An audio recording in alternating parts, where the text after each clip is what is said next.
You're listening to the Legally Exhausted podcast. Hey guys, Abraham Ovadia here. I'm at the 2024 FJA Workhorse again with an amazing person, Dr. Howie Golden with Capital Financing. He's got a very unique business model for lawyers. If you're a lawyer watching this, you should definitely listen up. Thanks so much for being here, by the way, on the podcast. I really appreciate you taking the time. I know it's busy down there, so thank you for being here. You're welcome. Thank you.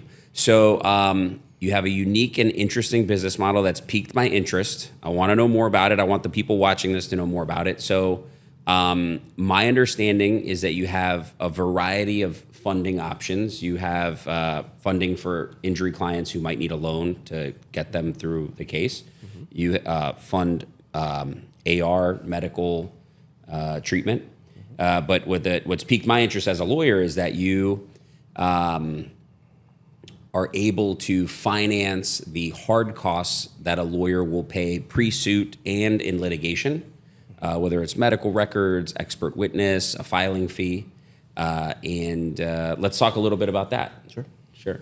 So explain the business model to me about the funding of a lawyer's expenses that I would typically front for an injury client or any litigation, I suppose, but that I would typically front because my clients can't afford it, so I pay the cost forward.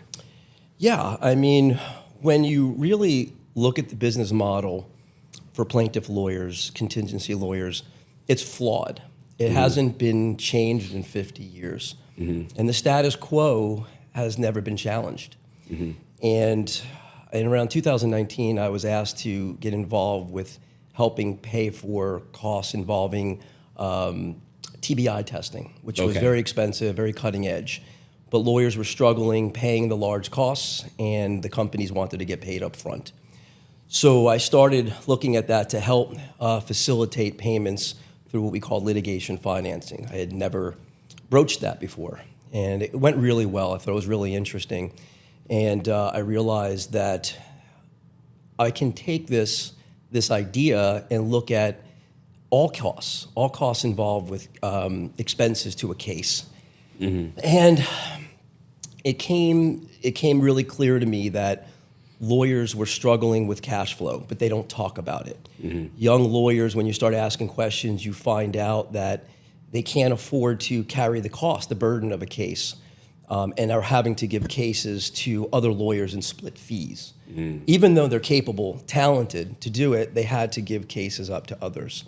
But we really looked at the different models that lawyers were faced with in paying costs, which were operating accounts, lines of credit. And as you start diving into those two methods that plaintiff lawyers like yourself are utilizing and have utilized, it's really flawed.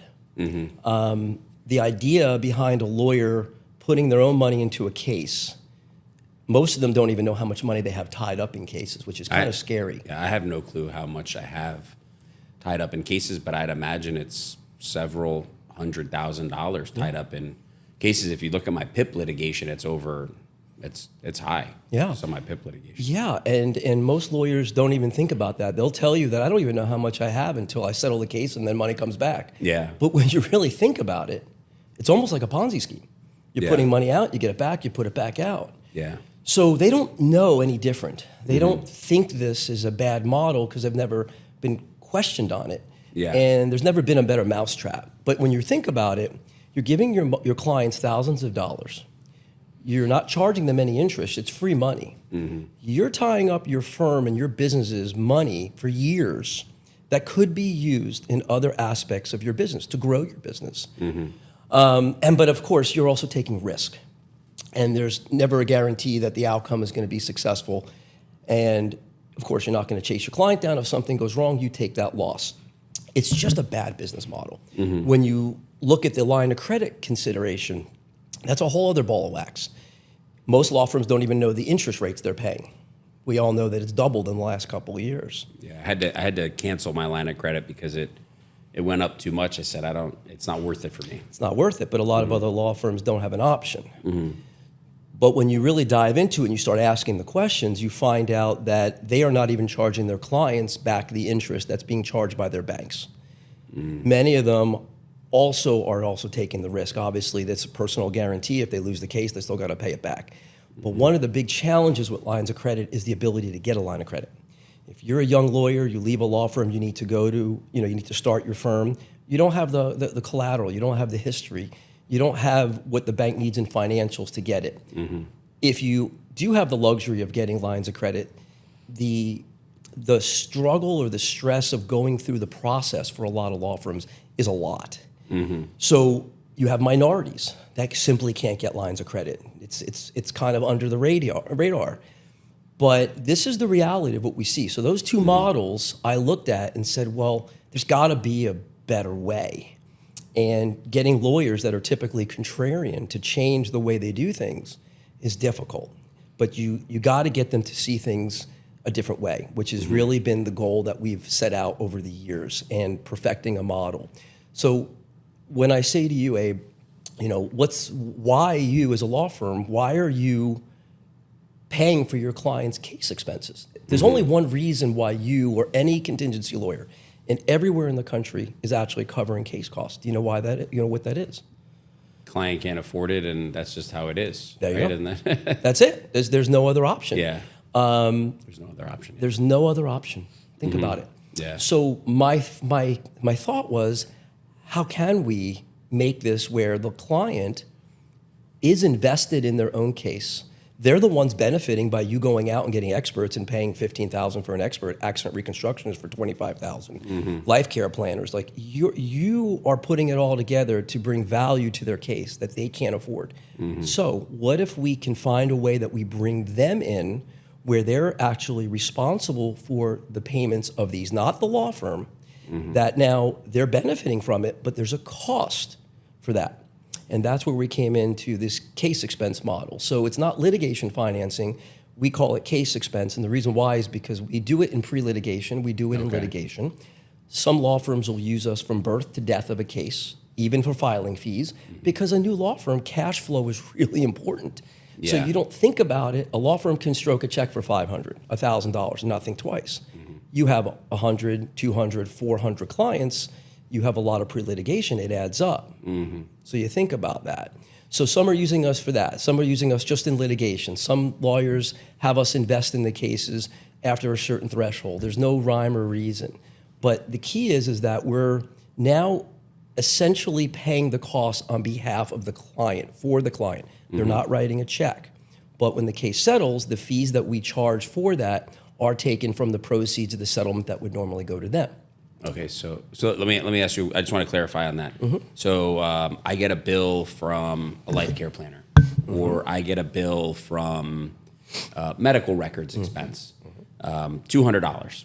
Your company will cut a check. I give you the invoice and you pay it. Is that correct? That's exactly correct. Okay, and then when I want to, let's say I settle the case, what do? I call your office, say, hey. Do you guys have a portal, or I email somebody and I say, hey, we want to settle this case, we want to pay the bill. What is it? And you guys tack on the contractual interest rate that you guys have. What is that, like roughly, if you could, I don't know if it varies, or, and then what is it capped at? Is there a cap? Great question. So we have a portal. Every 90 days, we have a servicing department that actually does follow up with the law firms, checking on the status of the case. Okay. We do send payoff amounts. Every single 90 days as well. So the law firm is very well aware. At the end of the case, you would follow up with us and ask what that final payment is owed, so we can provide that to you, that you would put in your settlement statement. It would be Dr. Golden, expert witness, and instead of it being $5,000, that would normally be what you were owed back. It would be maybe $7,000, which is our fees. Our fees are essentially very simple. Everything we do is we try to keep it super simple. It's a 5% simple fee every month. So on $1,000, it's $50 every month. It's not compounding? No, I don't believe so the whole compounding, we can get into that with plaintiff financing, but I don't believe in compounding. I believe compounding interest should be something that we earn on our own money that we invest, not charging somebody else. It's just the wrong business model. So we're a simple fee. It caps at 20 months. So if the case for some reason does take into and extend it a long time, it doesn't continue to grow and complicate the case. So it's a one-time max factor on the principal that we actually advance into the case. Okay. So yeah, so if it's $1,000 the max at 20 months, it would be $2,000. Okay. That's That's it. the max. That's it. But Okay. the truth is that the majority of the law firms that do work with us get us involved at the litigation stage. The reason why is because that's when it gets more expensive. So most cases at that point are not taking 20 months or even a year. So the return is not that great. So it makes sense. But the indirect benefit is this, is a bunch of them. From a law firm's perspective, they're realizing, wow, I have all this freed up capital now to do what I need to do, or I'm not writing off the interest. For a lot of law firms, they're faced with a certain financial barrier when getting a life care plan or accident reconstruction, and specifically an expert. You've been faced with this. Do you get an expert that's $15,000, or do you get the expert that's $5,000? Yeah, I had a doctor driving to a trial in Polk County, phenomenal surgeon. He's like, Abe, it's $10,000 if I make it there. Is it settling before then? Because it's 10 grand. That's what I'm losing in my office by driving up this way. I said, I don't know, man. I said, so we we actually settled the case like 30 minutes before the guy got there. He was very cool, but he said, listen, thank you, whatever, don't worry about it. But that's what it costs. It gets expensive. Let me ask you a quick question. What's the biggest bill you guys have ever paid for litigation or case funding? Is there a number that pops out at you? No, I mean, we invest in the actual case itself. So in any one case, you can have one bill or you can have 10 bills. Okay. We like to keep it under around 100,000 is what we like to be comfortable investing in a case. Okay. Depending on the relationship with the law firm and the comfort and our history and the case itself. I mean, Gotcha. Some cases are just dynamic. I mean, we would do more. But, any one like investable invoice, I don't. What does interesting, we haven't really touched on this personally when you and I were speaking when we first met, is we also reimburse law firms of money that they have tied up in their operating account or their lines of credit, which is so unique. And how I got into that sector of case expense financing was unique. I got a phone call from a Houston lawyer that didn't know me, but he got referred to me. And he said, I'm having cash flow issues. I've been doing this for 20 years, haven't had a case settle, and I have overhead expenses of $30,000 I can't hit. Can you help me? So I pride myself on being solution-based, thinking outside the box. And I said, let me think about this.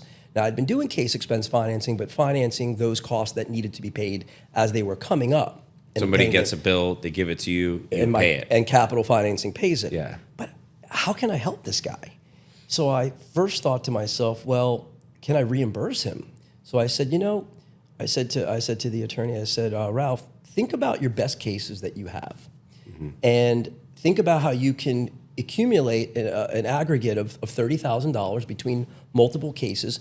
We can review those cases, and if we like them, maybe we can invest in those cases and reimburse you out. But you'd have to provide your client, documentation from us that's transparent that we're now involved in the case. So two things. One, you guys do underwrite certain cases depending on the relationship. 100% of the cases. Okay. Because remember, So when a lawyer uses their operating account or a line of credit, it's your money. It's your risk. There's no underwriting. It's your perception of your own case. Right. You're asking us to invest in your case. Okay. Absolutely, we need to know what we're investing in. Okay. But for this one scenario, because it really kind of sets the tables of the uniqueness of this, and it's another dynamic, is he sent us over, actually it was only one case, coincidentally. I'd asked for a few.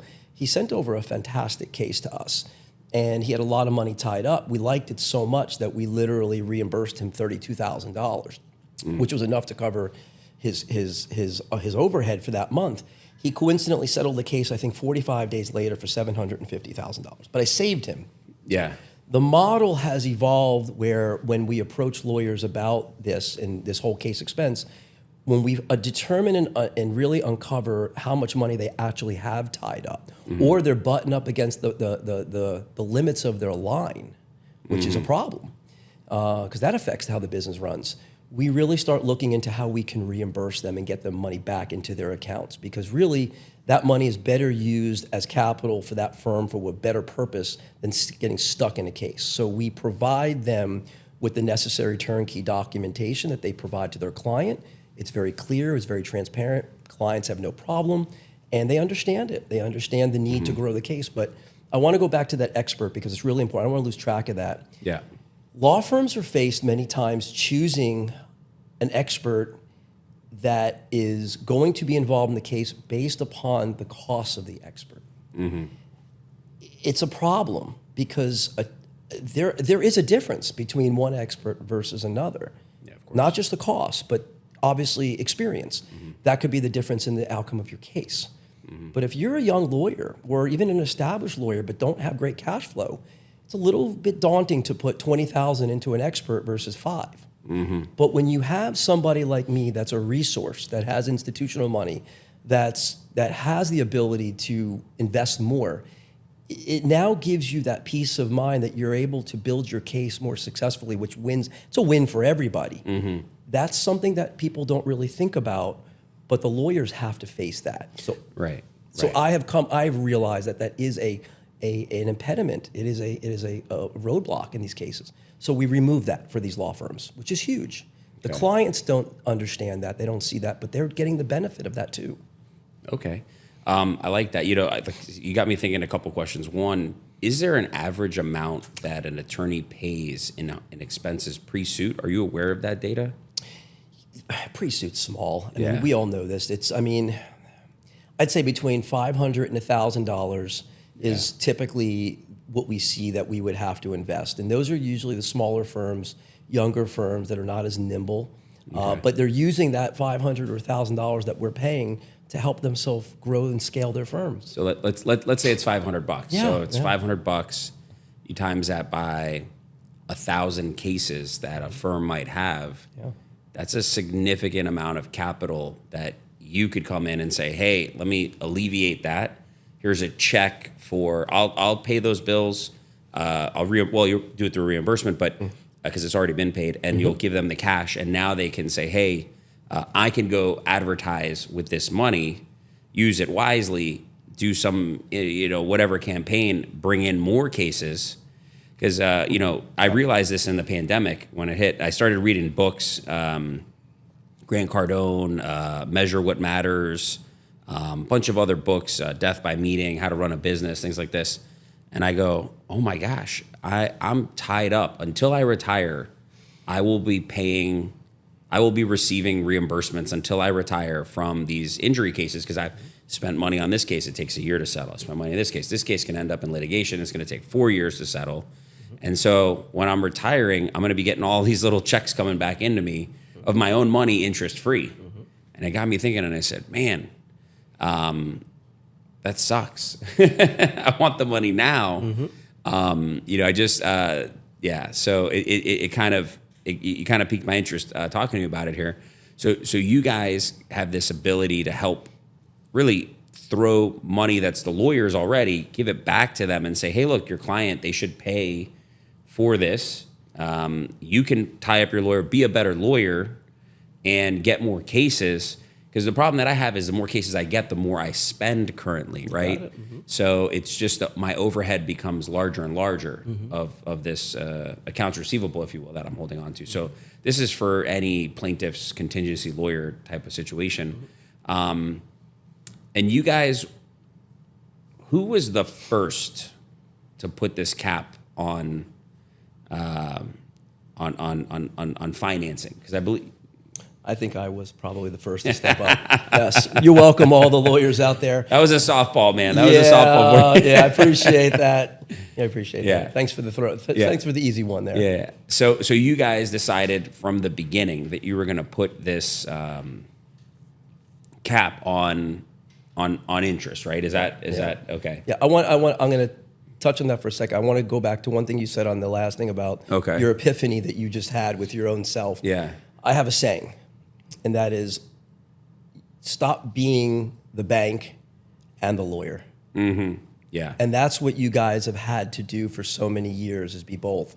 There's no moral or ethical bar issue or reason that you are paying and being the bank other than you've had to. And the better mousetrap that we've been able to provide is the fact that you don't have to do that. You can be the attorney and focus on your business and growing your business and being a great lawyer and getting the best experts and not be financially constrained. And also, it doesn't hurt the client. It's benefiting the client. It may cost them more, but it's still a better business model all around. But to go back to your part on the cap fees, yeah, I mean, I don't know where you want to start with that, but I believe that a system should be fair for everybody. And I think it comes from me being a doctor for years, but I've always looked at innovating industries, finding the problems in an industry and coming up with solutions and disrupting industries. I think I'm disrupting the whole model of lines of credit and the case expense financing on a different level. But when I got into plaintiff financing, it wasn't by my own introduction. It was introduced to me by trial lawyers that had asked me to solve this problem because of other things that I had done in our industry back in 2006. And they had asked me to get involved in plaintiff financing. So learning that industry was eye-opening. How much companies were charged, the stigma, the impediment that it creates at settlement was a problem. So I'm not a finance guy. I still can't even do a spreadsheet, and I'm the CEO of a specialty finance company. So when I looked at my partner and I said, man, I said, this is a problem. We can come up with a really good solution. He's like, what do you think? Here were two doctors, and we threw it on the wall. And I said, let's cap fees at 12 months. He's like, yeah, it sounds like a really good idea. Never took in consideration cost of capital. Never took in consideration the cases take a long time to settle. All these factors, never thought about it because we were doctors, not finance guys. We were told we'd be out of business in 6 months. The lawyers, the competitors said, how are you going to do this? I said, we may lose money, but we're going to do the right thing. So 14 years later, in 30 states, the model is still thriving. No other company even touched the concept of capping fees in these plaintiff financing models until many, many, many years later. Compounding interest was something that we attacked and looked at as a real problem, which was ballooning and exploding the cost at settlement. Nobody was reading contracts. Nobody was going over them with the client. The law firms didn't go over it. So that was a problem. So we got rid of compounding interest. We were the first, I believe, to not even do that. Oh, okay. Just simple interest. Simple fees, not even interest. A simple fee. That was how we did it. We felt like that we needed to have a plaintiff-friendly model, something that was fair to help the clients in the time of need, not take advantage of them. We can all make money, but do it the right way. And so the cap model of 12 months, now you see people capping in 2 or 3 years. Some people don't have compounding interest. But those were things that we did from the very get-go. The concept of, we're a one-time multiple on the principal that's borrowed. That's the right thing to do. It's not the greatest model when cases take 2 or 3 years, but you know what? It's okay. It's okay. So I said to you earlier, I said, talking to law firms about plaintiff financing, and when they ask you what you do and you tell them that, it's not sexy. It's usually a very negative, immediate response that they give to you. Oh, we talk our clients out of it. We don't want our clients to do it. We never let our clients do it. But the way I look at it is I brought sexy back. And it's something that that it's like you had me at hello at like the Jerry Maguire. When I meet that lawyer and I tell them that, and they've never met me and they've certainly never seen a model, it's an immediate like, wow, I didn't know that. Wow, that changes everything. So that's kind of the response, the visceral response I want to get from lawyers is that this is a good guy, runs a really good company that does it the right way and is making a difference in a positive way. So I don't want to, I don't just bring a service, I bring value. And that to me is huge in this industry because I don't think it's really done very often. And it's a lot of people talk about plaintiff funding and giving let's say $1,000 to someone who's been in a car accident, but what they don't realize is the person's in an accident. They've got a deductible to fix their car. They lost 2 days of work, but their boss, they don't have a standard job where they work 40 hours a week. Maybe they're a day laborer, so they don't have proof that they lost 2 days of work. Well, now they're behind 2 days of work. Somebody who gets paid day to day doesn't have the luxury of missing 2 days of work. And now they lost 2 days of work, and they're being told, hey, if you don't go to the therapy 3-4 times a week, 2 times a week, whatever it is, you're going to be in worse pain in 5 years than you are now. So people need this capital, and then the lawyers need the capital. I joke, I say a financially healthy plaintiff's lawyer is a financially healthy client, because without the lawyer, the client's got nothing, And people forget that. They think, there's a million personal injury lawyers. Well, yeah, they changed the law here in Florida in March 2023 last year, and it's starting to have the wrong trickle down effect that we wanted. But it's important that lawyers take their business seriously, because a lot of lawyers just live.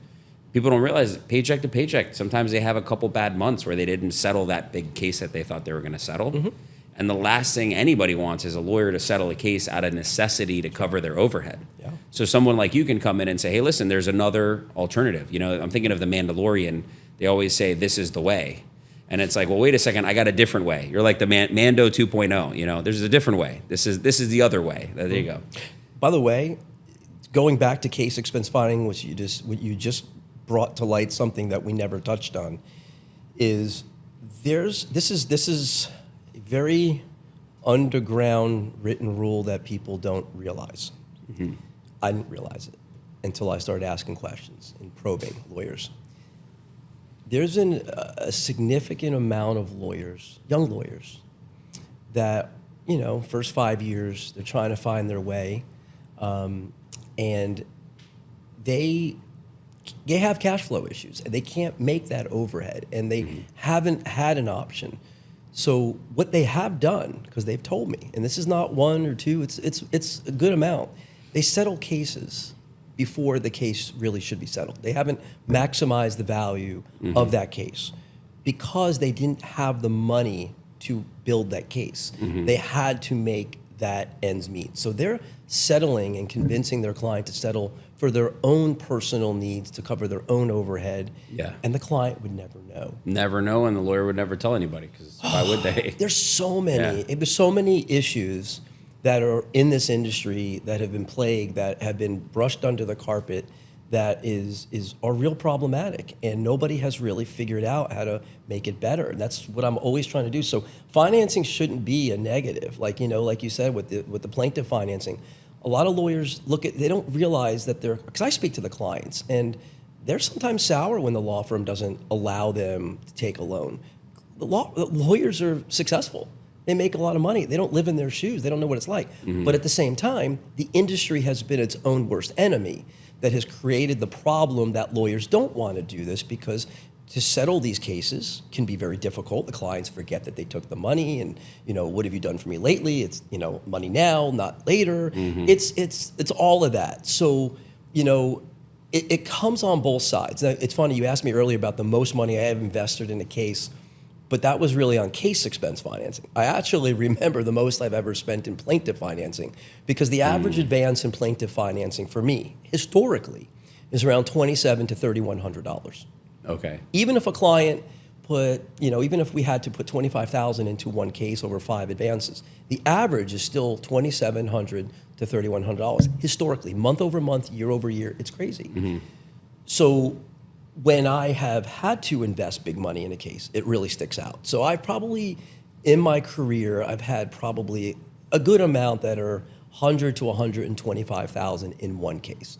Wow. Now, the reason why it got to that, and this is a strategy that people don't always understand about plaintiff financing, it can be very strategic. There's a few ways it could be strategic, but you get that really big case, and your client can't work, and they were making decent living. They don't change their cost of living, but this changes their whole life.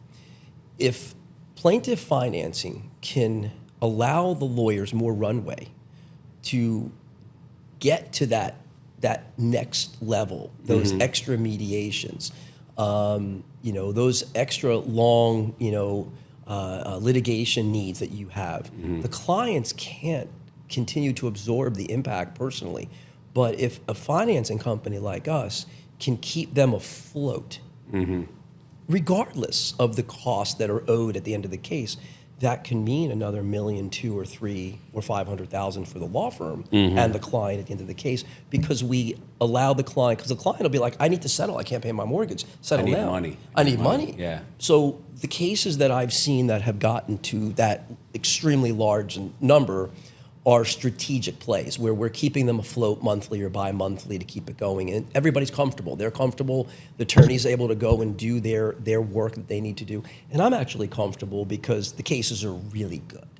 So strategically, there's a lot of ways to look at how financing could be of a benefit, not so much of a negative. So I just wanted to bring that up because we have put a lot of money into cases, but they're select. Yeah, I got you. So anyways, thank you so much for being on this podcast. I had a great time with you. I hope the viewers learned something. If they want to get a hold of you, how could they get a hold of you, your company? What's the website? So Capital Financing is the name of our company. Our website is injuryfinancing.com. The lawyers can get all the information. We have great videos on our website that we've done. Some of them are actually really funny, but it really takes to light to what we've talked about today, but puts it in a video with funny and makes fun of lawyers of how they do things. So that's on. It's kind of cool. So, and I actually wrote it and helped produce it, so it was kind of funny. Cool. My email address is Howie, Howie, at injuryfinancing.com. And our company phone number is 404-348-4475. If anybody decides to call us, I'd be more than happy to discuss what we do, how we do it. I'm sure if the listeners have questions, there's definitely more ways to explore what we do and find out if it's the right fit for you.